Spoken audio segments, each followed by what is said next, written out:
We are live. Good evening, everyone. Welcome to the lecture number 493 of Refractive Surgery, module number 43. Today's lecture will be on corneal additive procedures, inlays, and intracorneal ring segments, which will be taken up by Dr. Shilpi Diwan, ma'am.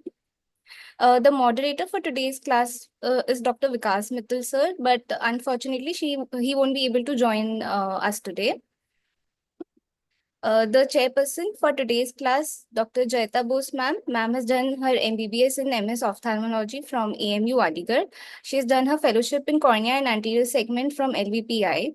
She is a senior consultant at Center for Sight, Safdarjung Enclave. Ma'am was a former faculty at LVPI and at Lakshmi Eye Institute, Panvel, Venu Eye Institute, New Delhi, and IQ Hospital in Gurgaon.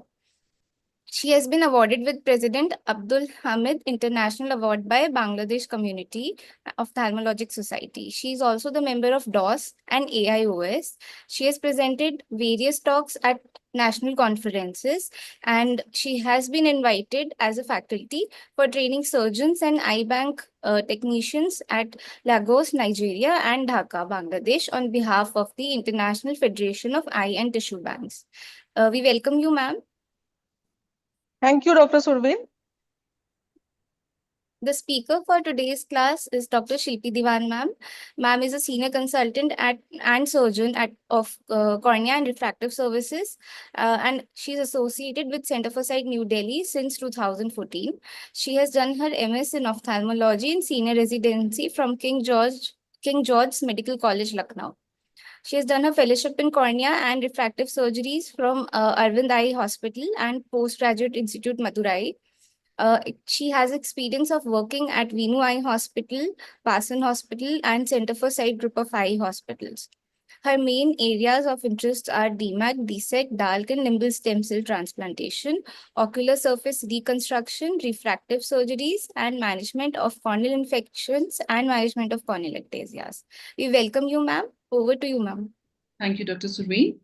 So, very good evening to all the chairperson and Surveen, and if we have any students here with us. So I'll start sharing my screen. So the topic for today is corneal additive procedures, inlays and intracorneal ring segments to be specific. So when we come to corneal surgeries, we know there are three different types of surgical procedures. First one, tissue reduction. Second, tissue addition. And third, tissue substitution. So in tissue reduction, we have ablative procedures with excimer laser or the lenticle extraction procedures and surgical keratectomies. Tissue addition, we have corneal inlays, intracorneal ring segment implants, CTAC, that is corneal tissue additive keratoplasty, epikeratoplasties, etc. Tissue substitution, other kind of corneal transplant procedures where we remove the diseased cornea and substitute with a healthy corneal tissue. So these are the main type of physically we can define the types of surgeries in cornea. So coming to corneal inlays, corneal inlays have been used for a long time for presbyopia correction, aphakia, and keratoconus. Mainly the newer inlays are used for presbyopia corrections, and aphakia keratoconus can be dealt with corneal tissue additive keratoplasty, that is CTAC. That is not to be discussed in today's class. Corneal inlays, again, depending on the material of which they are made, can be either made of a synthetic material or allogenic material inlays. So I'll be starting with the evolution of inlays. So it's not a new concept. As far back as 1949, Jose Barraker introduced the concept of inlays, and he worked extensively in the development of corneal inlays for the treatment of presbyopia. He also used it for the treatment of high myopia and aphakia. He used the materials of PMMA and plexiglass of flint glass. But despite of all these efforts, they went out of favor very soon after a few years because these implants, the inlays, had high rates of implant extrusion, corneal stromal necrosis, decentration, and opacification.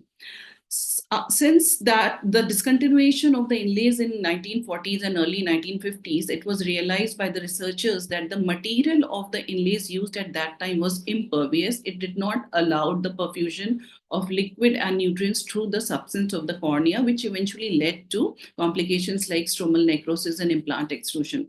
Since then, there have been decades of research going on this area, and the newer materials, hydrogel materials, which are highly biocompatible, were developed, and the newer corneal inlays are made up of this material. Also, the design has been advanced. The newer inlays have a very thin profile and a small diameter. So this leads to a very small area in which there is an obstruction to the flow of the nutrients, if at all. These materials, the hydrogel materials, are having a higher fluid and nutrition permeability. And also the advances in the technology, especially the femtosecond laser, it allows for a deeper plane placement of the inlays and also exact centration with precision.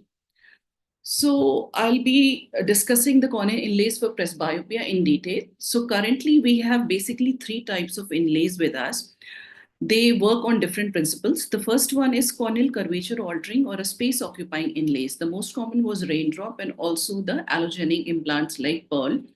The second one is small aperture inlays, the commonest being camera. And the third ones are refractive inlays, which induce the change in the refractive index of the cornea, and the commonest is the presbya flexiview microlens. So this is the chart which highlights the basic features, important features of all 3 types. So we can see here the small aperture implants and the refractive implants, they have to be implanted in a deeper plane so that they do not affect the anterior curvature and do not affect the topography of the cornea. Whereas the space occupying implants, they have to be implanted at a little superficial plane, that is about 120 to 150 microns. This is so that the volume effect of the implant leads to a relative elevation in the anterior surface of the curvature of the cornea, and that is how they work. These all are made of a very highly biocompatible material. The thickness is very less so that they do not impede the flow of nutrients and aqueous and water through the stromal tissue. They are very small in diameter.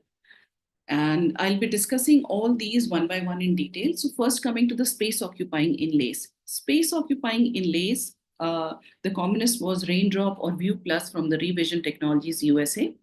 So these are small hydrogel implants, very small, 2 millimeters in diameter. The thickness in the center is around 30 microns and periphery is around 10 microns. They do not have any refractive power in it as such.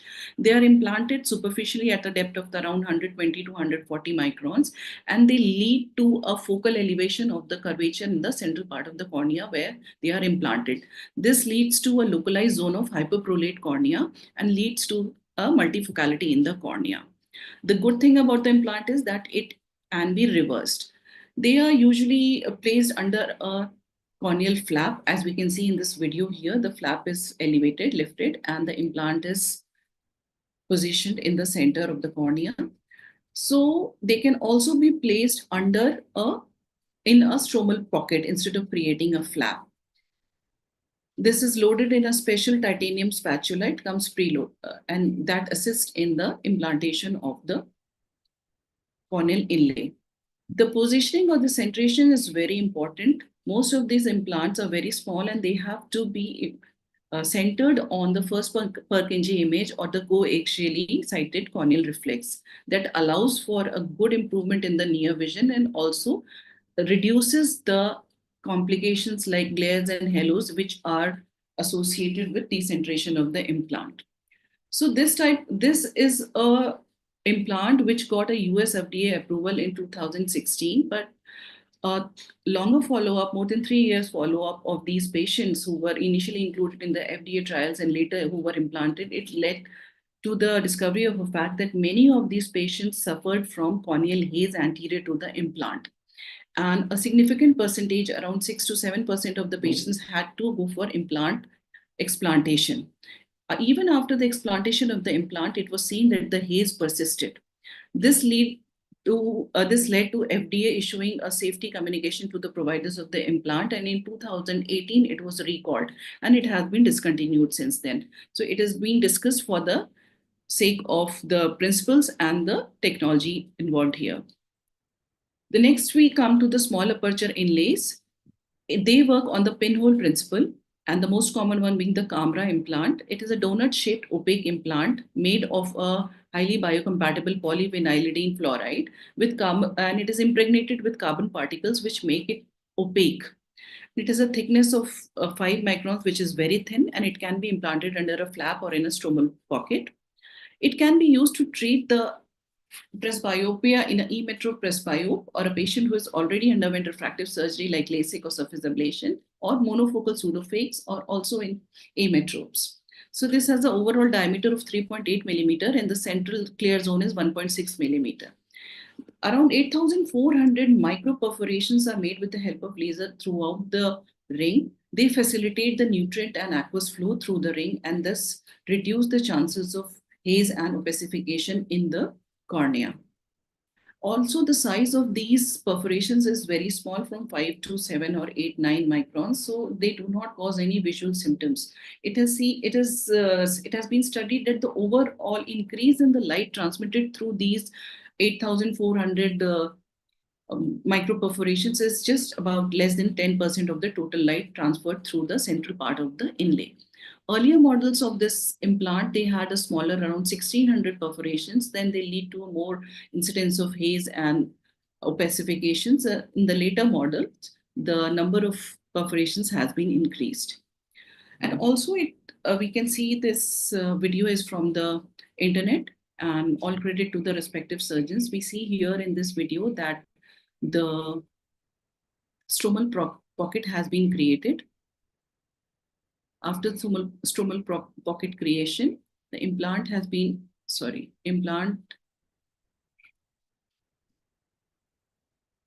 is loaded on a special kind of forceps, and this forceps helps in implanting we can see it is being inserted into the stromal pocket, and the area where the implant has to be implanted has been pre-marked over the cornea, and it is delivered right under that pre-marked area, and the forceps is withdrawn back. So all these implants, it is very important to understand that implants for the presbyopia correction are mainly used to function to induce monovision in the patient, and they are implanted in the non-dominant eye of the patient. Coming to the third type of the refractive of the inlays, they are refractive inlays. The commonest being the presbya flexvi microlens. These are the inlays which alter the refractive index of cornea. They are around 3 millimeters in diameter, and central 1.8 millimeter is plano or neutral. It does not have any power. The peripheral ring shape or the donor shaped area has a one or multiple rings of additional power. So it works on the principle of multifocality. And this is implanted in a deeper plane around 280 to 300. We can see in this ASOCT image, it is nicely implanted at a deeper plane so that it does not alter the topography of the cornea and induce changes in the refraction. The center of this implant, the neutral zone, has a 0.15 mm opening or a small hole. It also facilitates the movement of the aqueous and nutrients through the implant. This image here at the right bottom shows a nice picture in a patient in the retroillumination. We can see a nicely placed implant and the absolutely transparent cornea. There is no haze or opacity visualized in anywhere in the media. So complications of the inlays, the most common thing being implant decentration. It can happen, mostly it is common when it is placed under a flap rather than in a stromal pocket. Implant decentration can lead to the visual symptoms like halos or blurred vision or reduced vision in the dim light conditions. Implant opacification can happen due to the deposition of amorphous material or proteins onto the implant. Stromal necrosis is not so common in the recent models of the inlays. It used to happen when the implants were bulkier and they were placed more anteriorly and the material was not that biocompatible and there were no microperforations to allow for the transfusion of the material. Corneal haze is also seen, and raindrop, the incidence of corneal haze in camera implant is very less as compared to the raindrop or the flexi microlens implants, and that led to the higher incidence of haze led to non-reversible haze led to the discontinuation of raindrop inlays. The haze seen with the camera inlays is usually reversible. We have to give a short course, 1 or 2 courses of the topical steroids, and the haze usually disappears. In the older versions, corneal neovascularization also happened, which lead to the requirement of explantation of the inlays. And there can be small white deposits around the inlays. These are the cholesterol esters or lipid or triglyceride deposit, which can cause sometimes visual symptoms if they are larger in size. So what type of the patients are to be excluded for corneal inlays? Any patient who had a previous corneal surgery except the LASIK and excimer surface ablation, any corneal ectasias, corneal dystrophies or degenerations which do not provide a transparent cornea, they have to be excluded. Severe uncontrolled dry eyes or severe MGD, these patients are not suitable candidates for implants. Cataract, if it is significant, then it would compromise the optical functioning of the implant. So these patients have to be excluded. Any kind of retinal macular pathologies, amblyopia or strabismus, these patients should not be taken up for the corneal inlays. Now, what about the allogenic corneal inlays? Till now, we discussed the synthetic corneal inlays. Now we have two types of the main corneal allogenic implants. The first one is our own Pearl, which was developed by Dr. Susan Jacob from Chennai. This is presbyopic allogenic refractive lenticule, Pearl. And the second one is transform corneal allogenic implant, that is TCA. So we'll discuss briefly about this Pearl implant. This technique I told you was developed by Dr. Susan Jacob. It functions as a space-occupying corneal inlay. It is implanted anteriorly at a depth of around 120 to 150 microns in the cornea. And instead of using a synthetic hydrogel material, it uses a human corneal lenticule. So these are the lenticules which are procured from the patients who are undergoing treatment by a SMILE procedure. Usually the patients who undergo treatment for a myopia correction of -2 to 2.5 diopters, their lenticule is taken and it is placed, dried out, placed on a sterile surface, and a central 2 millimeter zone is punched out with a special trephine. Now, it being an allogenic implant, the theoretical possibility of stromal rejection is always there. The studies which have been conducted till now do not talk about the long-term outcomes. So that's why no stromal rejection has been reported till now, either with the Pearl implant or with the TCA. But also it is one possibility, as we have seen in DALC, after removal of the endothelium, even if we are implanting almost 99% of the tissue bulk, the incidence of the rejection rate, the rate of the rejection goes down significantly. So here, when we are implanting a very thin lenticule, that to 2 millimeter in diameter, so the amount of antigenic tissue transferred from patient to the host, that is very less. Maybe that does not induce a stromal rejection, but long-term outcomes and the case reports, if we have any, will further enlighten us on this. The challenges in this type of implant preparation are the cutting and the centration of the lenticule. Other type is the TCA. This, again, the lenticule is procured from the patients who are undergoing SMILE surgery. The lenticule is shaped with the industrial grade excimer laser with sharp precision, and the tissue is irradiated with electron beam. So basically the tissue becomes acellular, and so the antigenic load goes down significantly.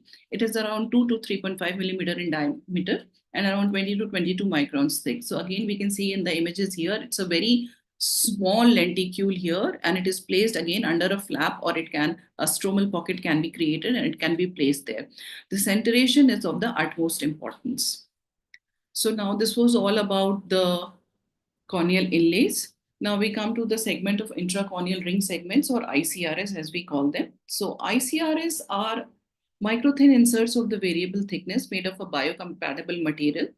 And this one here being PMMA. These are implanted deep in the mid-peripheral cornea. And to explain the functioning of these ring segments, I'll use this much used and a very common image, which shows that if we implant these ring segments in the mid-periphery of the cornea, it creates an arc shock, a shortening effect on the corneal lamellae, and flattens the central cornea. This leads to induction of flattening of the cornea and movement of the apex of the cornea towards the center, which, as we know in cases of keratoconus, is decentered inferotemporally. It improves the corneal asphericity and decreases corneal surface irregularity. The refractive effect achieved by the placement of these ring segments is directly proportional to the thickness of this ring segment. So the thicker the segment, the higher is the flattening effect achieved. So the different providers have different nomograms, according to which we decide which type of the ring segments and what arc length has to be implanted. So They have been used for the treatment of myopia, keratoconus, post-LASIK ectasia, residual myopia after LASIK, and pellucid marginal degeneration as well. Most commonly, it is used for keratoconus and post-LASIK ectasias. So, advantages of this ring segment that it is implanted in the depth of the cornea. It does not alter the anterior curvature of the surface. It maintains the aspheric prolate shape of the cornea and flattens the periphery more than the center. So again, the corneal prolate shape is maintained. Central cornea is not touched at all. So it maintains its transparency. And also it has a benefit of being a reversible procedure. In case a patient is not happy with the outcomes or is having problems, it can be easily explanted. So we have seen a lot of studies, a lot of long-term studies, analysis have been done to show that the intracorneal ring segments lead to a significant reduction in the refractive and topographic astigmatism. They lead to significant flattening of the anterior corneal curvature, regularization of the corneal center by shifting the apex of the cone toward the center of the pupil, improved uncorrected and the best corrected visual acuity, and also it can lead to a better acceptance of the corneal, especially contact lenses. Many of the patients who have a highly irregular cornea because of moderate to advanced keratoconus are unable to wear the contact lenses after the implantation of ICRS because of the regularization of the curvature.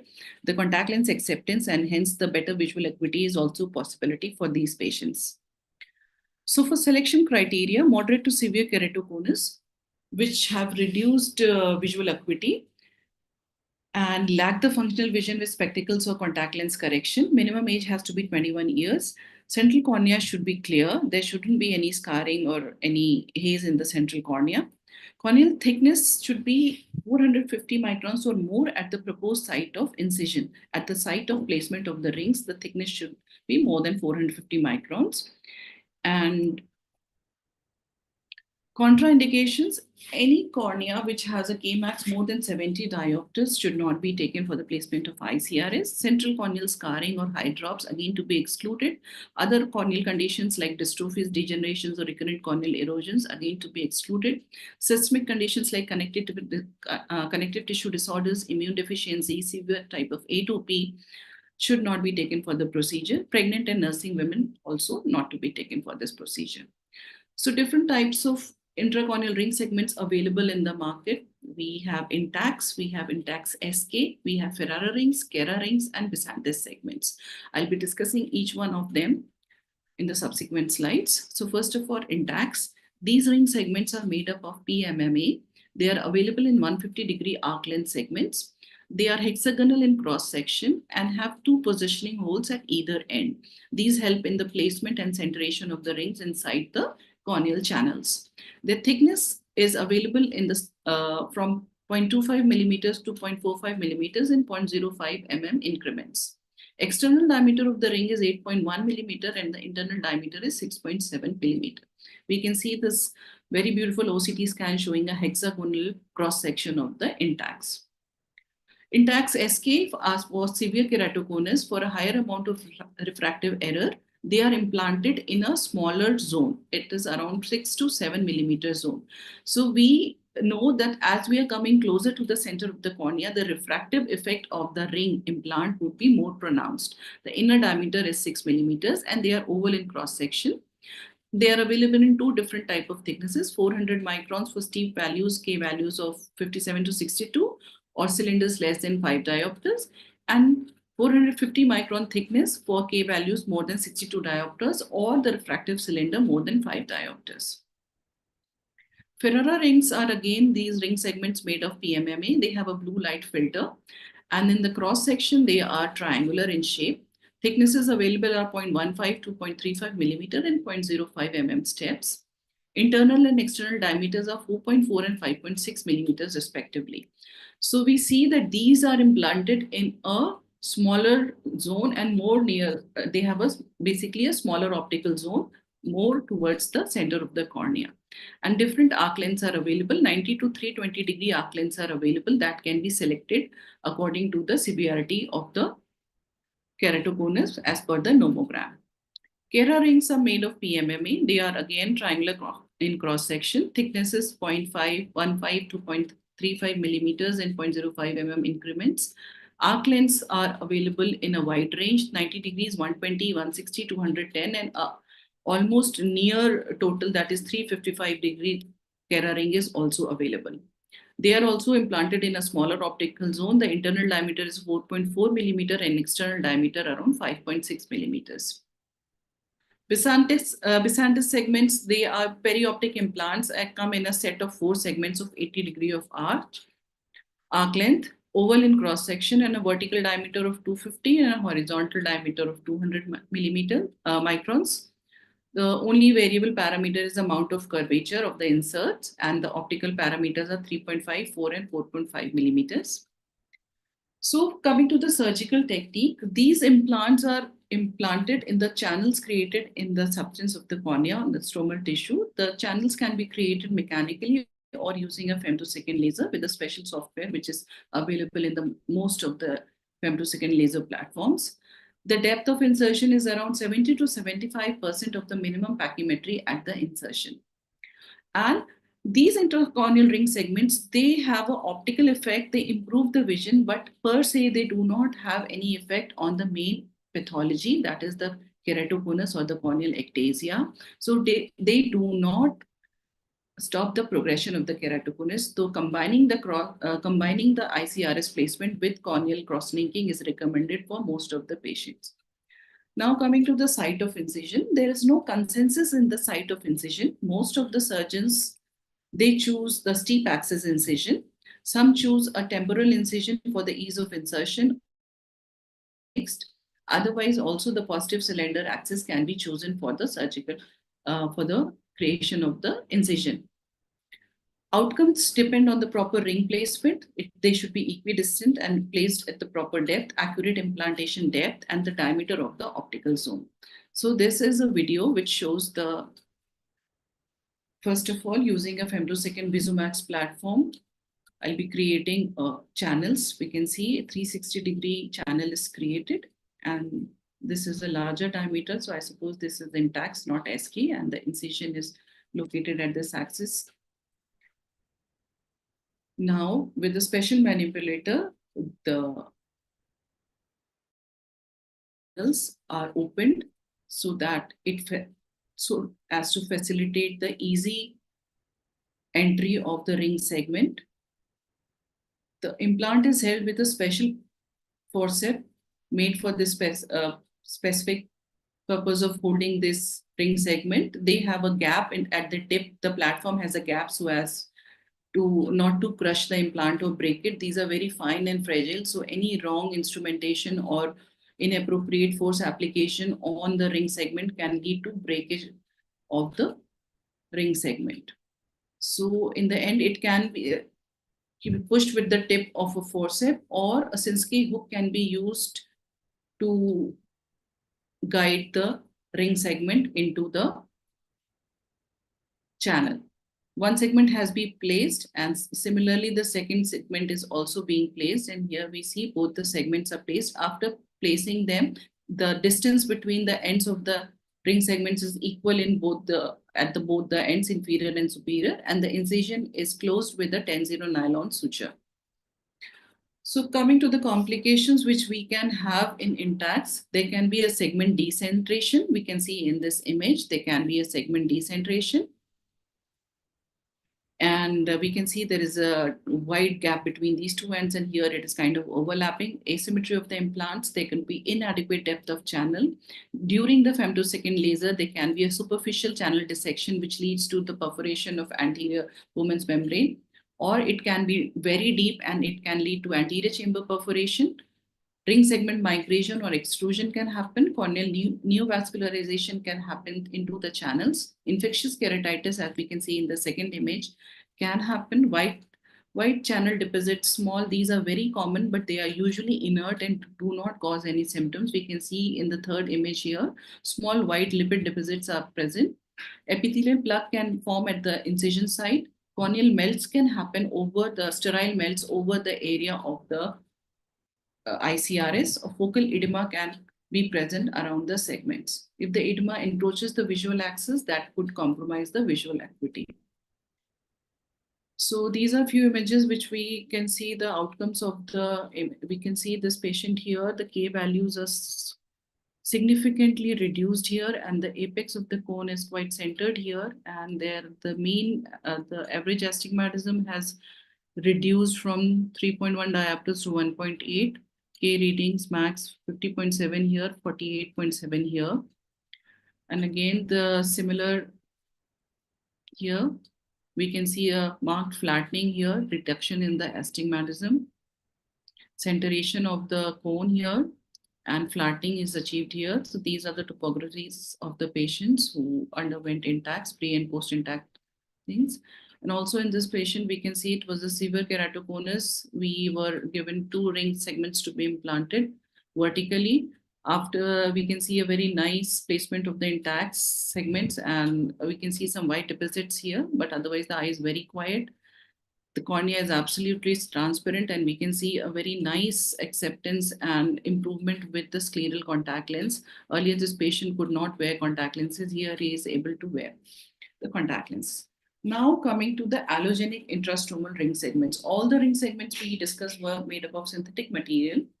Recently, Dr. Susan Jacob, again in 2015, developed this technique of corneal allogenic intrastromal ring segments, CARES. So instead of using a synthetic material, and all these images and videos are taken from internet, all credits to Dr. Susan for this. And human corneal tissue ring segments are used. After taking a cornea from the eye bank, the endothelium and the epithelium are removed. A special type of double-bladed trephine, which is patented by Dr. Susan, is used here. We can see this is the double-bladed trephine to cut the tissue. So we obtain a ring of corneal tissue like this. The anterior surface is marked with a marker so that we have a proper orientation of the corneal tissue once placed inside the post corneal channels. And then we can cut it into the required size and the arc length. That is, again, there is a zone degree marker developed by Dr. Susan herself, which can help in deciding what length of the tissue has to be cut here and placed here. And in this video, we can see the femtosecond channels have been created. And this is a customized thing, which customized ring segment of allogenic tissue. We can see it is tapered at one end. This is a newer technique. Further, she has developed customization of the ring according to the thickness and the steepness of the cornea. It is implanted into the channel along with the help of a curved instrument and placed here. And we can see these images in the post-op images of the patients, nicely placed human corneal allogenic ring segments here. Now, the issue here is that still there is no standard nomogram. Many researchers all over the world have got together to develop some standard nomogram for CARES, and maybe in future we should wait to see how we get the refinement of this surgery. The biggest benefit we see here is that the complications like stromal melt and other lipid deposits and other things which we see happening with the synthetic material should be minimized with the use of an allogenic tissue here.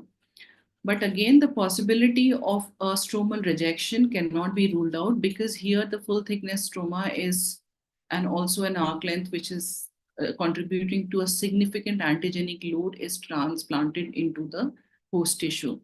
So we can always have a possibility of a stromal rejection here. In that case, whether it would also compromise or lead to the lysis or stromal necrosis of the surrounding stromal tissue of the host above or below, that is yet to be seen. And this was all about the presentation here. And now the house is open for discussions.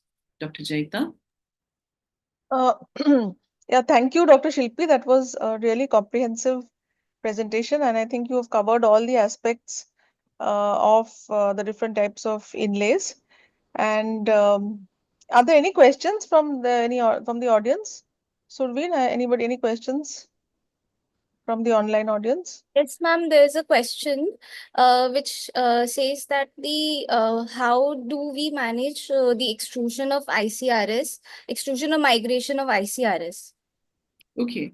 So basically, if there is if the stroma above the ring segment undergoes necrosis and it is exposed, then there is a high risk of infection and spontaneous implant exclusion also. In those cases, there is no other option but to explant that particular ring segment without touching the other segment if there are two segments placed.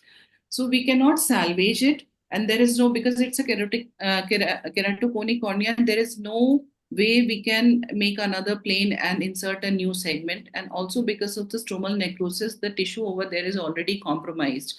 So the only option is to explant the ring segment. I have done a few cases, not done by me, but they were implanted few years back. One of them developed an infectious keratitis and developed a overlying stromal melt. The other had a uh, sterile corneal melt over the ring segment. Both were explanted, and we see that some of the effect of the refractive effect, it is not totally gone, because for all those many years, or for the time which the implant was there, the channel has already been created, and after the stromal necrosis, the scarring happens in that area. So some of the effect, flattening effect, still remains, though in the presence of the other segment there will be asymmetry, and the overall refractive cylindrical and the spherical components would alter. So we'll have to wait for the corneal tissue to heal properly, and then maybe we can do a refraction and contact lens trial again over it. Yeah, right. I have also seen a fair number of extrusions of these intact rings. It is quite common actually. It is not that uncommon. Yes, Many of these rings do especially get the thicker ruptured. segments. Yes, yes. And even I feel that even after removal of the rings, the effect of the rings is still there.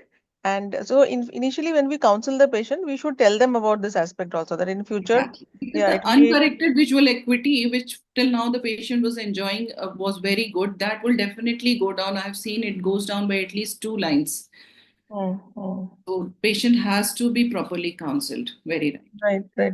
But in case there is an extrusion or a melt, then there is no option. You have to remove the We ring. have to explain. No Yeah. other option for this. What do you feel, Dr. Shilpi, about the single rings, the asymmetric cones? They do very well with a single ring implant also. Yes, I was coming to this. I would have also thought this is a very nice point to be discussed. In patients who have a very high refractive error, the spherical component or the cylindrical component is higher. I have mainly done intacts. I have not done Kera rings or Ferrara rings.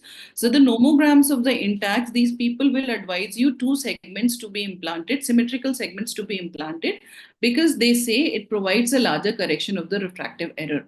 But in case if there is a decentration of the cone, we see it is away from the center, and we have to see the distribution of the corneal tissue. If we make a midline and we see the where is the corneal tissue and the where is most of the cone located on either side of the line dividing the cornea, if there is a asymmetry, then I feel asymmetrical segments or only single segment implantation works better. Maybe we can take a smaller optical zone or a smaller diameter segment, because this helps in moving the center or apex of the cone towards the physiological center or over the entrance pupil. So Mhm. that leads to a better visual outcome, both uncorrected and the best spectacle corrected and contact lens corrected. Right. So I was before this class, I was looking at some studies about in long-term, follow-up results of these ICRS, and some of the the authors have said that in patients who already have a good visual acuity, it is better not to go for intacts. Instead, you should give them Exactly. glasses and contact lenses. Exactly. And one of the indications for this intacts or other rings is that the patient should have a little poorer visual acuity, at least in one eye. Yes.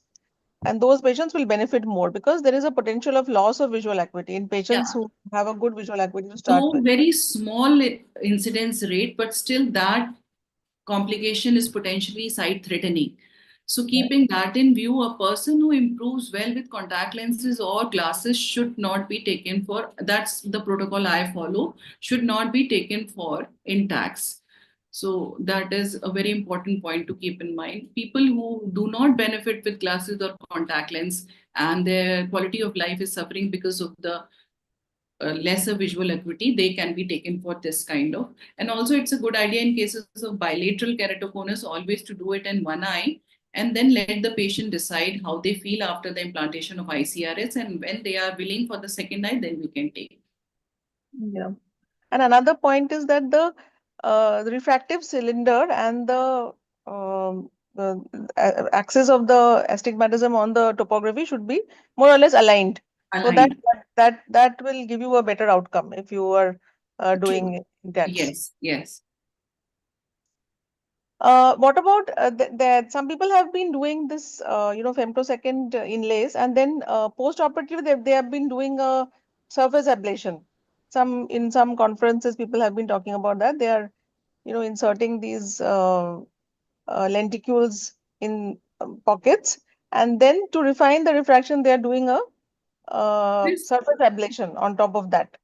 surface ablation on top of that, I don't know, but usually if it has to be combined with a refractive correction, Hmm. it is usually under the flap that is recommended, or also they say it is better to do with us as a staged procedure.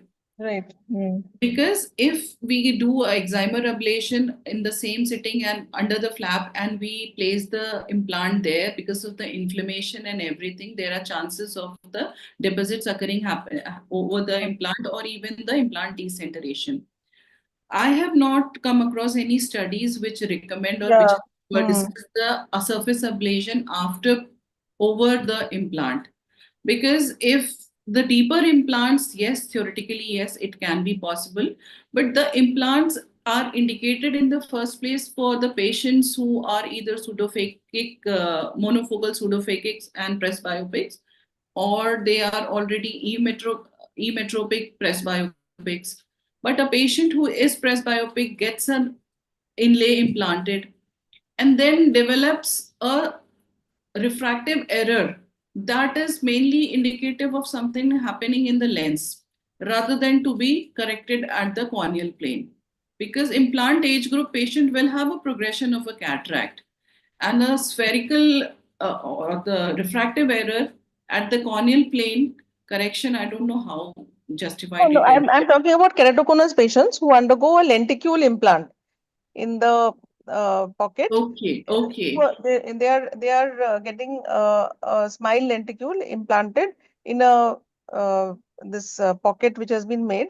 So first we make that Cares means the allogenic implant. something like cares, yes. But to refine the refraction, so post-operatively they wait for a few months, and then to refine the final refractive error, they do a small surface ablation, maybe about 30-40 microns of. Then I think in that case it would have to be combined with cross-linking. Yeah. And we do Combined with a cross linkage. TCAT procedure for the Something like that. keratoconus patient along with cross-linking, Yeah. because cross and intacts, whether allogenic or the synthetic material alone, I don't know if it was performed alone and not cross-linked, or it was cross-linked and then re-cross-linking, because once you are doing a surface ablation, then cross-linking along with it, that induces, sometimes in some patients I've seen, induces a lot of corneal Lot of haze, which cares, has yes. to be kept on topical steroids for a very long duration.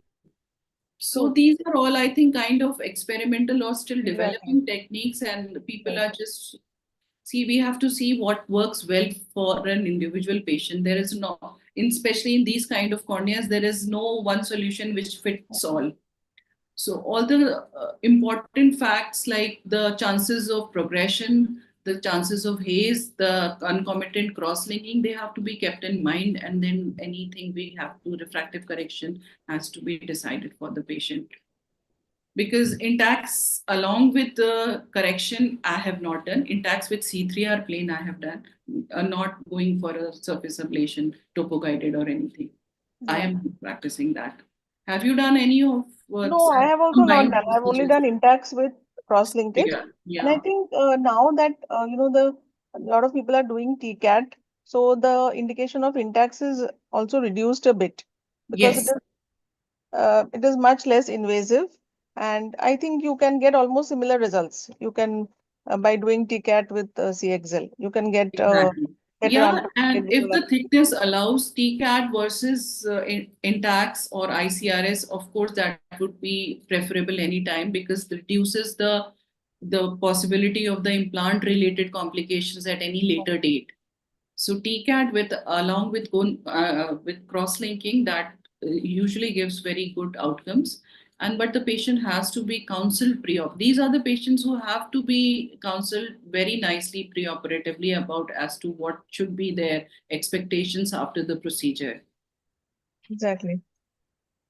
So now at the present moment, I think one of the main indications of these ring segments is post-LASIK ectasia, where Yes. they work very well in these We cases. get a lot of patients who underwent smile or LASIK, and maybe in sometimes in less than a year or later they Mhm. come with Mhm. ectasia, and these are the patients who do very well after ICRS implantation. Mhm. I've seen patients improve to unaided vision, improving to 6/6 partial or something. So a patient who underwent a surgery, refractive surgery per se, is a patient who expects to have a good vision unaided, Absolutely. and landing in ectasia compromises that vision.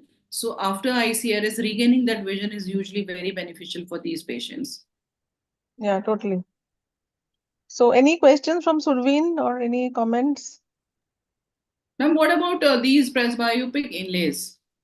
I I haven't done any. I have no experience of presbyopic inlays. I think they're not very commonly done because UK, yes. None of them are US FDA approved. UK, they are. I have seen one patient. He came from Germany. He had a camera implanted. So I've just seen one patient, not done any. So these things were mainly for a theoretical discussion here in our class for the yeah, sake of students the understanding very nature of presbyopia is progressive. So, the patient that. may not be happy in the long run. He may need to wear glasses. Yeah. And when these patients undergo cataract surgery, does this implant have to be removed? Any idea Of about course. that? If the patient underwent the implantation of inlays before cataract surgery, then it Hmm. would have to be removed later. Or the best candidates I feel are the monofocal pseudophakics, because then there is no progression of presbyopia. Hmm. You have a fixed degree of presbyopic error, and accordingly you can choose the refractive size of the or the power of the implant. So those are the patients who would be most satisfied with the inlays. A Yeah, that's progressive true. type of presbyopia, which by definition it is a condition which is progressive before cataract surgery, would be I don't think it would be very practical or feasible to keep on changing the implants. But yes, they may provide a kind of bridge between the time you go underwent cataract surgery and when by Mhm. the time of onset of Yeah. presbyopia.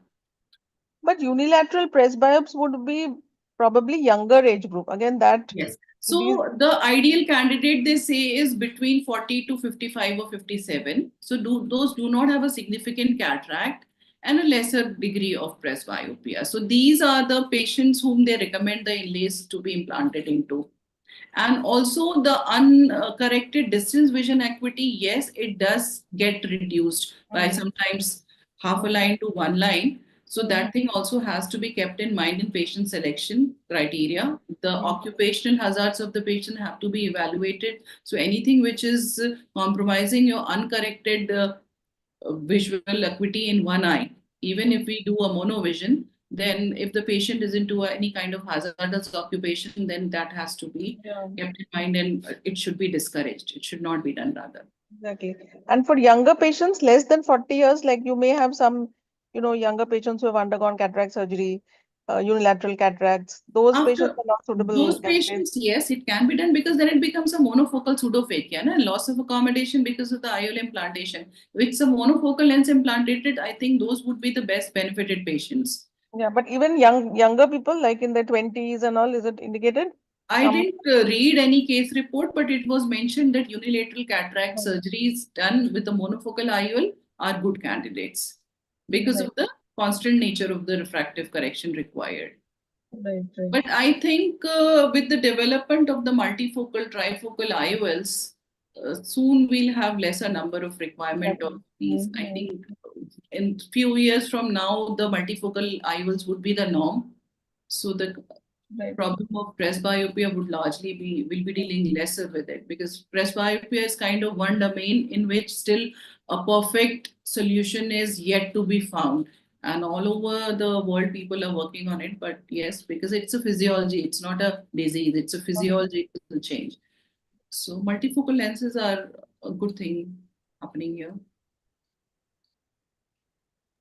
So I think in conclusion, very well covered. All aspects were nicely dealt with, the historical as well as the current. And the important take-home message from this is that, at least we know the different options available to us. There is still a lot of advancements going on. And I think the main lot of new work is being done on the allogenic inlays and these cares, etc. So maybe these will become much more popular in future. Yeah, as of now, there is no standard nomogram. So it is basically an individual surgeon trying to work out what kind of arc length, what thickness, and how many segments have to be implanted. So if over the years and from now, all the research is trying to get together, and last IRSI in the cornea session, I heard a keratoconus session in which there's some people around the world have gotten together to and formed a committee for CARES nomogram development. So we'll see some Definitely. development happening in few years. So I think that should be a good leap in preventing the worst complications which can happen with the synthetic implants. That is the stromal necrosis and all. Exactly.